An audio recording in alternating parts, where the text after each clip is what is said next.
Run around, throwing that dirt all on my name. Cause you knew that I'd call you up. You've been going around.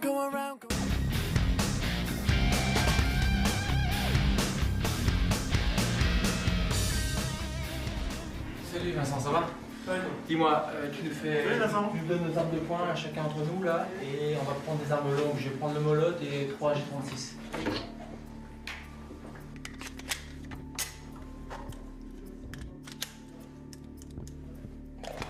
Merci, à tout à l'heure. Tout à l'heure. Merci. You got me thinking about when you were mine. Ooh, and now I'm all up on you.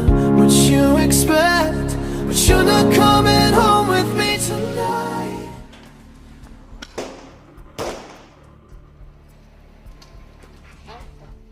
Ta place.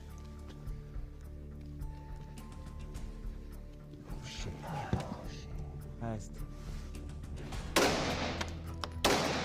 On a un armement assez lourd ici et les chiens doivent s'habituer à travailler avec.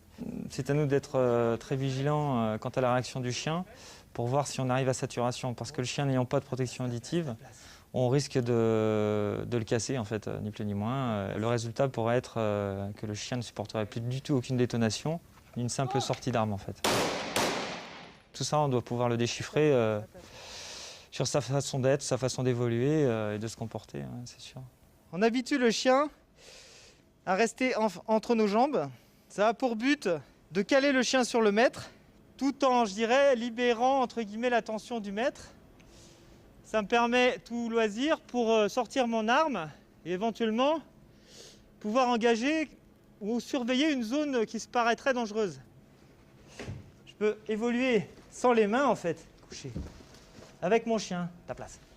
Le maître chien est engagé très souvent en tant que maître chien, mais si l'intervention évolue, on va l'employer comme un reaper. Donc ça veut dire qu'il va rentrer dans la colonne d'assaut, donc il doit maîtriser les techniques d'intervention et en plus pouvoir gérer son chien sur le déplacement de la colonne.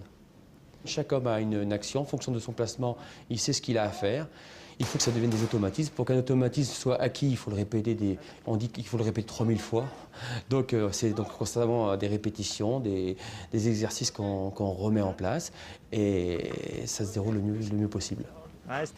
Ok les gars, fin d'exercice.